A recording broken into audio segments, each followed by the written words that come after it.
ჩვენ განვავრცობთ რამოშობას. ინციდენტი ირაკლი ოქრუაშვილისა და 7 პირის სასამართლო პროცესზე პროკურორთან შელაპარაკების გამო მოსამართლემ სხდომათა დარბაზიდან დააცევა ერთ-ერთი განსასჯელის ადვოკატი ლალი აფციაური. ადვოკატს 500 ლარიანი ჯარემის გადახდაც მოუწევს. პროცესი საქალაქო სასამართლოში ამ დრომდე გრძელდება. სასამართლო ბრალდების მხარის მოწმეებს უსმენს.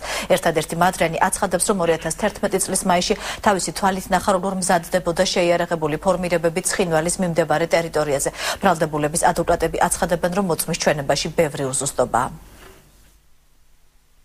ეს განახლება სასამართლო პროცესი მოხდება ბრალდების მხარდამჭერი მოწმეების დაკითხვა. ეს შესაბამისად ალბათ დღეს მთლიანად ვერ მოვასწრებთ და უმდენო სასამართლოს ხომაზეც აღნიშნული გაგრძელდა. დანარჩენს გვაჩვენებს სასამართლო მიმდინარეობა. ბრალდება უნდა წარმოადგინოს ის მოწმეები, რომელიც მას მიაჩნია საჭიროდ, ვის მოიყვანს და ვის წარმოადგენს.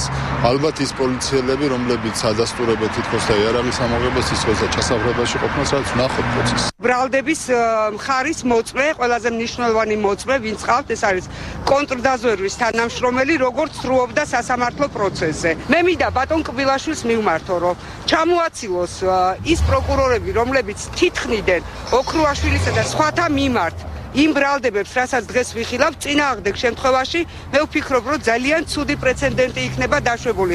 ანუ პროკურორი, რომელიც თითქმის საქმეებს და ყველამ კარგად ვიცით, ეს უკვე საყოველთაოდ ცნობილი ფაქტია, დღეს აგრძელებს ამ სასამართლოს ხდომაში მონაწილეობას.